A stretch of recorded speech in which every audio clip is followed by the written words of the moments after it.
Bonjour, c'est Ursule encore. Aujourd'hui, nous allons parler de l'autre évangile. Alors, notre lecture sera dans Galates 1, de verset 6 au verset 9. J'aimerais d'abord vous situer pourquoi l'autre évangile. L'autre évangile, parce que aujourd'hui, l'évangile de Jésus-Christ, le vrai évangile, la vraie parole de Dieu, est perçu comme le mauvais évangile. Et l'évangile pollué par les hommes est devenu le véritable évangile, est devenu l'évangile que tout le monde valorise. Si bien que aujourd'hui, quand Jésus présente la parole de Dieu telle qu'elle est, au fait, cette parole-là est rejetée. Parce que, au fait, les enfants de Dieu trouvent que cette parole-là est trop dure, cette parole-là est trop rude. Et même ceux-là qui présentent cette parole sont traités de fanatiques, sont traités de toutes sortes de noms. Alors que c'est eux qui apportent le vrai évangile de Jésus. Alors, aujourd'hui, le Seigneur nous interpelle à retourner au véritable évangile, l'évangile de Jésus-Christ. Alors, c'est pour cela qu'aujourd'hui, il nous invite à parler de l'autre évangile qui n'est pas l'évangile de Jésus. Et l'apôtre Paul en a longuement parlé au premier siècle déjà. Déjà au premier siècle, il y avait déjà des signes annonciateurs de ce qui se passe aujourd'hui dans notre siècle. Donc voilà, sans plus tarder, je vais lire. Alors, Galates 1, versets 6 à 9, ça dit ceci. Je m'étonne que vous vous détourniez si promptement de celui qui vous a appelé par la grâce de Christ pour passer à un autre évangile. Non pas qu'il y ait un autre évangile, mais il y a des gens qui vous troublent et qui veulent renverser l'évangile de Christ. Mais quand nous-mêmes, quand un ange du ciel annoncerait un autre évangile que celui que nous avons prêché, qu'il soit anathème. Nous l'avons dit précédemment, et je le répète à cette heure, si quelqu'un vous annonce un autre évangile que celui que vous avez reçu, qu'il soit anathème. Donc voilà. Alors, comme je le disais tantôt, l'apôtre Paul a déjà mentionné que s'il y a quelqu'un qui nous apporte un autre évangile que celui de Christ, qu'il soit anathème. Aujourd'hui, dans nos églises, si nous regardons un peu ce qui se passe, au fait, l'évangile tel que présenté est beaucoup dilué. Il y a beaucoup de choses qui viennent des hommes, il y a d'autres qui viennent de différentes sortes de cultures et puis même des institutions, ce qui fait que finalement, et on est là, on ne sait plus où est le vrai évangile de Christ. Et vous savez, je sais que les gens, généralement, quand ils donnent leur vie à Jésus, ils ne viennent pas dans l'église pour fouiner. D'abord, un jeune chrétien ne sait pas grand-chose. Il est juste motivé par l'enthousiasme d'être sauvé. Il a donné sa vie à Jésus. Et puis, par la grâce de Dieu, il trouve une église. Et puis, il rejoint la communauté des frères et sœurs. Alors, si cette personne-là ne prend pas le temps de lire sa Bible elle-même, elle ne saura jamais si ce qui est prêché est strictement la parole de Dieu ou si c'est quelque chose qui est pollué. Alors, je ne suis pas en train de dire que dans nos églises, tout est pollué. Je ne suis pas en train de dire ça. Je suis tout simplement en train de dire que petit à petit, l'ennemi s'est glissé au milieu de nous, dans le peuple de Dieu, de telle sorte que la parole de Dieu est devenue polluée. Aujourd'hui même, il y a des chrétiens qui te diront que, au fait, moi je je veux pas que tu me parles de l'Ancien Testament, parce que ça c'est l'Ancien Testament, et Jésus est venu, et nous sommes dans ce temps-là, et puis c'est le Nouveau Testament qu'il faut valoriser. Mais ce qui est extraordinaire, c'est que Jésus, en étant sur la terre, Jésus a dit, je suis venu non pas pour abolir la loi, mais pour l'accomplir. Alors, si Jésus l'a dit, ça veut dire que l'Ancien Testament et le Nouveau Testament sont pris ensemble un c'est la parole de Dieu et on devrait obéir à l'un comme à l'autre.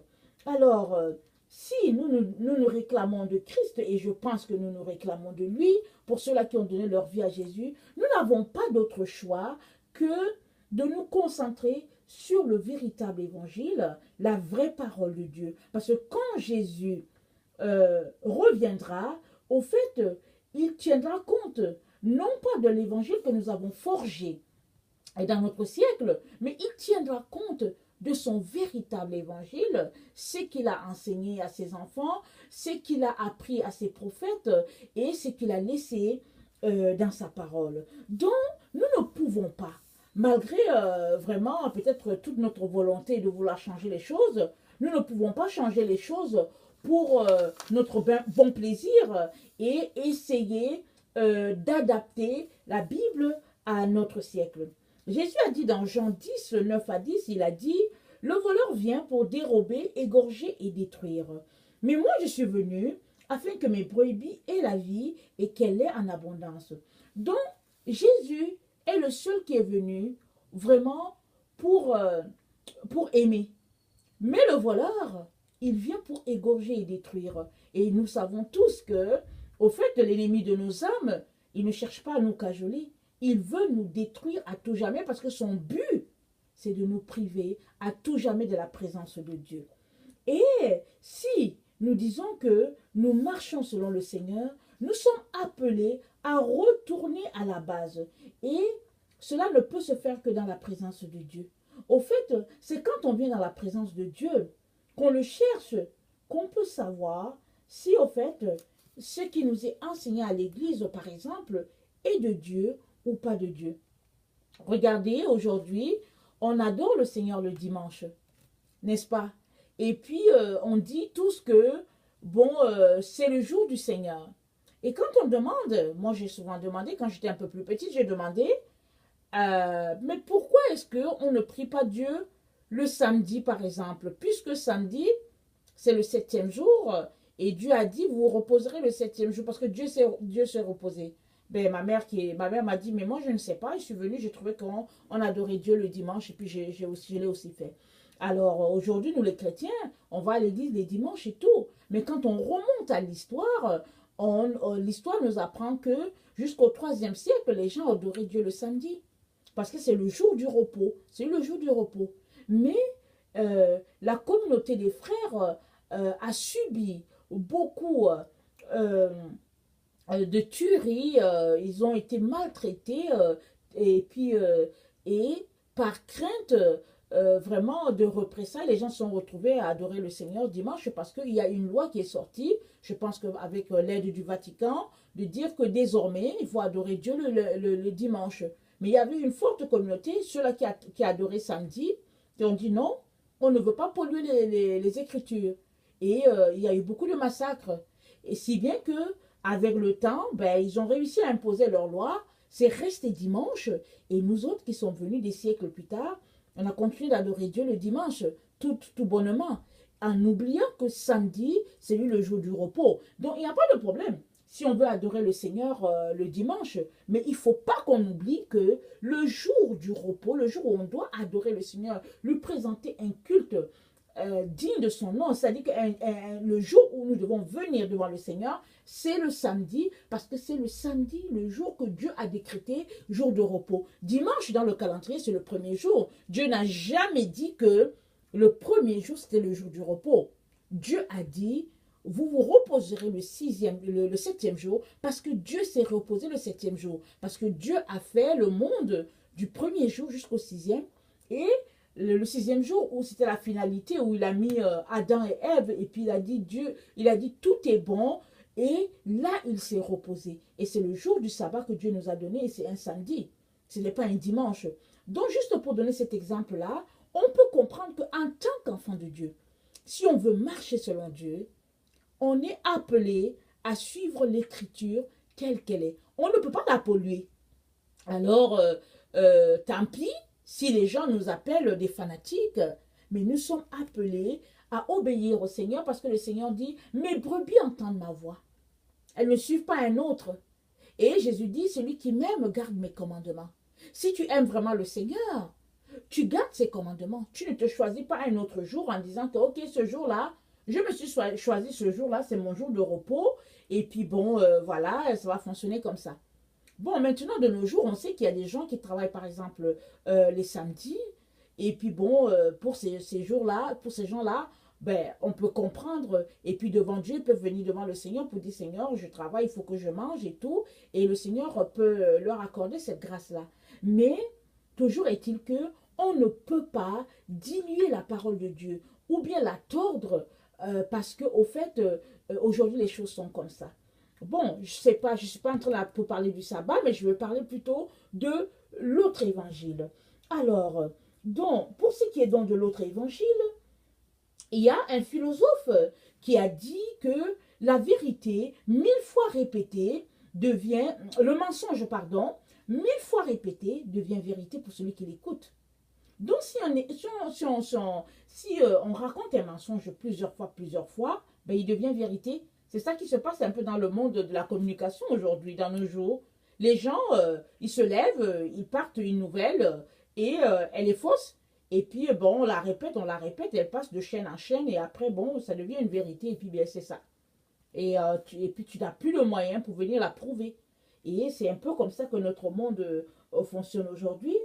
Mais Dieu dit dans 2 Chroniques 7,14, il dit, si mon peuple sur qui est invoqué mon nom s'humilie, prie et cherche ma face, et s'il se détourne de ses mauvaises voies, je l'exaucerai des cieux, je lui pardonnerai son péché et son pays, je guérirai. Est-ce que le nom de Jésus est invoqué sur nous? Oui, son nom est invoqué sur nous. Donc il est très important que nous puissions retourner à l'essentiel. Et retourner à l'essentiel, c'est de venir devant Dieu, s'humilier et lui dire, Père éternel, j'aimerais retourner au véritable évangile. Alors, pourquoi c'est important de retourner au véritable évangile? C'est qu'au fait, la parole de Dieu, elle est vie. Et nous ne pouvons pas vivre en dehors de cette parole-là et puis prétendre nous en sortir. Nous ne pourrons pas nous en sortir. Et le monde est tel que il s'en va de plus en plus dans des difficultés. Le mal ne fait que s'intensifier et il nous revient à nous, enfants de Dieu, de pouvoir demeurer dans la parole de Dieu strictement pour pouvoir passer à travers. Alors c'est pourquoi il est important que nous puissions retourner au véritable évangile de Christ, à la véritable parole, telle que dite depuis la Genèse jusqu'à Apocalypse. On ne peut plus se permettre d'accepter tout ce qui est souillé en disant que bon, anyway, c'est pas grave, l'essentiel est d'aimer Jésus et tout. On ne peut pas vivre comme ça. Parce qu'au fait, Jésus revient pour une église glorieuse, une église sans tache, une église sans ride. Alors, pour que l'église de Christ soit trouvée sans tache ni ride, c'est que c'est une église qui marche selon ses principes à lui. Et pour marcher selon les principes de Jésus, nous n'avons pas le choix que de marcher selon sa parole, selon son évangile. Alors, vous savez, c'est dit de Jésus qu'il n'avait ni beauté, ni éclat pour attirer nos regards, et son aspect n'avait rien pour plaire. Pourquoi? Parce qu'au fait, quand on suit Jésus, au fait, quand on regarde bien les valeurs de Jésus, les principes de Jésus, ses commandements, on se rend compte qu'au fait, les gens n'aiment pas les commandements de Jésus. Ils n'aiment pas ses valeurs. Ils n'aiment pas sa façon de se tenir. Ils n'aiment pas sa façon de s'habiller. C'est pourquoi c'est dit, il n'avait ni éclat. Il n'avait rien pour plaire. Et ce qui fait qu'aujourd'hui, nous savons qu'avec l'industrie de la mode, nous savons qu'avec tout ce qui est vision, avec, comment vous appelez ça, la technologie, tout ce qui s'est développé et tout, la communication et tout, il y a beaucoup des trucs qui fonctionnent avec la vue et tout. Et ce qui fait qu'aujourd'hui, en fait, quand quelque chose est terne, ça n'attire pas. Et beaucoup de gens traitent l'évangile de Christ comme quelque chose de terne, quelque chose qui n'a pas de goût.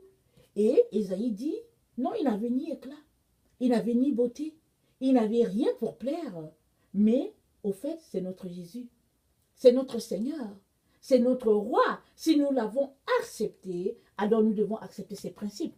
Nous devons accepter sa façon de voir les choses. Nous ne pouvons pas dire que nous servons Jésus et en même temps servir le monde. Parce qu'au fait, le monde, ce qu'il a, c'est quelque chose d'éclatant. C'est quelque chose qui frappe la vue. C'est quelque chose qui attire. Si bien que le monde a été entraîné dans l'Église. Ce n'est pas l'Église qui a influencé le monde. C'est le monde qu'on retrouve aujourd'hui dans l'Église. Et on veut que Jésus nous accepte comme ça avec notre monde. Parce que dans le fond, on l'aime. Il y a même des gens qui disent que pour Jésus, ce qui est important, c'est juste le cœur. Ils disent que, au fait, peu importe ce que tu portes de l'extérieur, ce qui est important, c'est que ton cœur est avec Jésus. Moi, j'aimerais te dire une chose. Si vraiment ton cœur est avec Jésus, tu ne vas pas aimer les choses du monde. Si tu aimes les choses du monde, c'est parce que ton cœur n'est pas avec Jésus. Parce que la parole de Dieu dit que, au fait, les désirs de la chair, elles sont contraires aux désirs de l'esprit. Et les désirs de l'esprit sont contraires aux désirs de la chair. Et c'est fait ainsi pour qu'au fait, tu ne puisses pas faire ce que tu veux. C'est ça que la Bible dit. Et nous ne pouvons pas servir le Seigneur, suivre le Seigneur et en même temps suivre le monde. Ce n'est pas possible. Et puis, l'autre élément qui est important, c'est que Jésus y revient. Il revient et tous les signes sont là. Il défile devant nos yeux. Peut-être qu'au fait, nous nous disons que bon, c'est pour plus tard.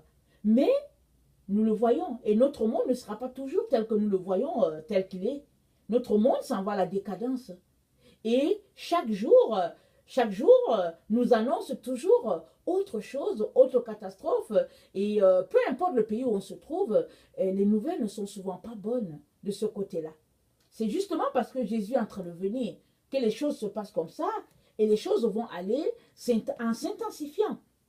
Mais pour ceux-là qui demeurent dans la parole de Dieu, ils ont cette sécurité-là, ils ont cette assurance-là que le Seigneur Jésus est celui-là qui mène leur bateau. Il est celui-là qui les tient parce que Jésus a dit « Nul ne les ravira de ma main ».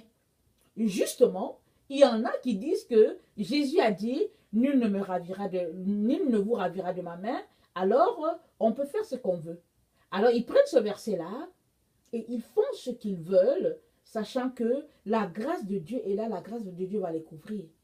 Mais non, mon frère, mais non, ma soeur, si vraiment tu as goûté à la grâce de Dieu, tu ne peux pas te retrouver à mener une vie qui ne plaise pas au Seigneur. Parce que la grâce de Dieu a été faite pour que on ne puisse plus vivre dans le péché et ni marcher dans le péché. J'aimerais ça qu'on lise Tite 2.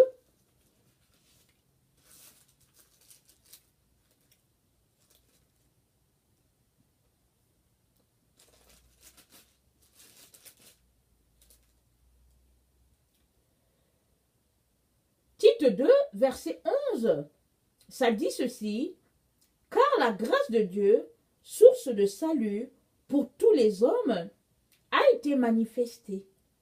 Elle nous enseigne à renoncer à l'impiété et aux convoitises mondaines et à vivre dans le siècle présent selon la sagesse, la justice et la piété en attendant la bienheureuse espérance et la manifestation de la gloire du grand Dieu et de notre Sauveur Jésus-Christ. » Donc voilà ce que Tite 2, 1 à 13 dit. Si vraiment tu as accepté la grâce de Jésus, cette grâce-là, elle devrait te pousser à vivre loin des choses mondaines. Elle devrait te pousser à laisser tout ce qui est mondanité. Alors, ton habillement devrait être conforme selon le Seigneur, ça devrait être un habillement sobre. Tout ce que tu fais devrait être conforme selon le Seigneur. Et cela est d'autant plus important qu'au fait, il ne faut pas qu'un jour Jésus te dise « Retire-toi de moi, je ne te connais pas », tout simplement parce que peut-être tu as négligé de régler le problème au niveau de ton habillement. Tu as négligé peut-être de régler le problème au niveau de ton langage. Il y a des gens qui sont chrétiens, mais quand ils ouvrent la bouche et qu'ils parlent, tu t'arrêtes, tu te dis « Mais il y a un problème ». Parce qu'en fait, la Bible nous exhorte à être parfait comme notre Père est parfait. Alors si Jésus l'a dit, c'est parce qu'il nous a donné la grâce de pouvoir arriver. Et si tu le veux, tu pourras. Parce que tu viendras devant le Seigneur, tu lui demanderas de t'aider et il t'aidera. Mais si tu prends la grâce de Dieu et que tu en fais quelque chose juste de méprisant, cette grâce-là, elle-même se tournera après toi et le jour du jugement, elle te dira que tu as bafoué la grâce qui t'a été donnée. Alors, j'aimerais vraiment nous encourager à nous accrocher à la parole et à vivre selon le véritable évangile. Non pas celui-là forgé par les hommes pour plaire, mais celui-là seul que Dieu a instauré afin que vraiment nous puissions être libérés, nous puissions être délivrés. Parce que c'est l'évangile, le véritable, c'est lui qui nous libère. Ce n'est pas celui-là que l'homme a forgé pour son propre plaisir, mais c'est celui-là seul que Dieu a instauré. Cet évangile-là, c'est lui qui va nous délivrer, c'est lui qui va nous permettre de nous retrouver devant le Père un jour et de dire merci Seigneur parce que tu m'as sauvé. Et il est très important que nous sachions ceci. Jamais Jésus ne baissera ses standards pour nous faire plaisir. Les standards de Dieu ont déjà été établis une bonne fois pour toutes. Et si nous nous rendons compte qu'au fait, nous sommes en train de pratiquer un évangile qui n'est pas celui de Dieu, alors j'aimerais nous encourager tout de suite à retourner au véritable évangile, à la parole telle que Dieu l'a instaurée. Parce qu'au fait, c'est la parole qui nous jugera. Jésus l'a dit. Il a dit, ce n'est pas moi qui vous jugera, mais c'est la parole qui vous jugera. Alors, si nous marchons selon cette parole-là, nous sommes certains que, au fait, nous faisons plaisir à notre Père et un jour devant lui, nous n'aurons pas honte de ce que nous serons repris et nous serons rejetés. Alors, j'aimerais ça nous inviter à lire Matthieu 13, le verset 40 à 43.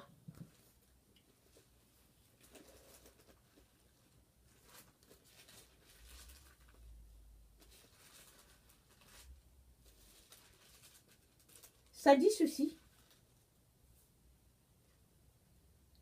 Or, comme on arrache l'ivrée et qu'on la jette au feu, il en sera de même à la fin du monde. Le Fils de l'homme enverra ses anges qui arracheront de son royaume tous les scandales et ceux qui commettent l'iniquité. Et ils les jetteront dans la fournaise ardente où il y aura des pleurs et des grincements de dents. Alors les justes resplendiront comme le soleil dans le royaume de leur Père. Que celui qui a des oreilles pour entendre, entende. Donc voilà, à la fin du monde, les anges, ils arracheront de son royaume tous les scandales. Vous voyez ce que la parole dit. Il est très important donc que maintenant, alors que nous sommes encore sur cette terre, alors que Dieu nous accorde encore la grâce de vivre en ce jour, il est très important que nous puissions enlever tout ce qui peut être source de scandale dans notre vie. Il est important que nous puissions enlever de notre tête toute pensée qui n'est pas la pensée de Dieu. Il est important que nous puissions laisser de côté toutes les valeurs du monde, toutes les choses que Dieu n'aime pas, et de nous tenir vraiment selon les principes de notre Père. Et l'autre élément qui est très important que j'aimerais souligner, c'est que Jésus est l'époux, n'est-ce pas? Jésus est notre époux. Nous sommes son épouse. Que nous soyons femmes ou garçons, nous sommes l'épouse de Christ.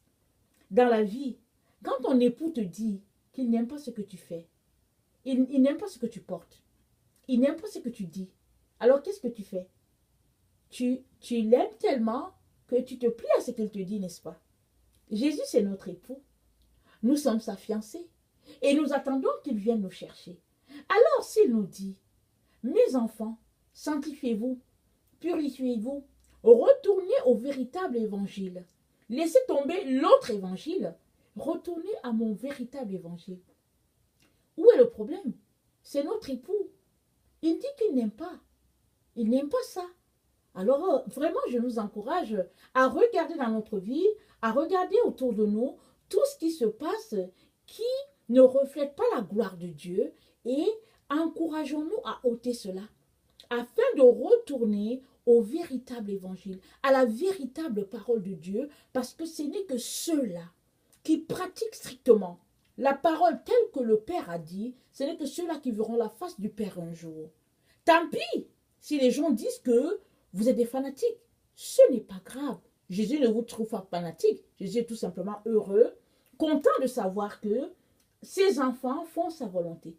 Maintenant, si tu es quelqu'un qui ne connaît pas le Seigneur et que, bon, tu te dis peut-être que cela ne s'applique pas à toi, j'aimerais te dire que Jésus est mort pour l'humanité entière. Il n'est pas mort tout simplement pour un groupe, et ce groupe-là est appelé groupe de chrétiens, et que pour d'autres personnes, il y a d'autres prophètes.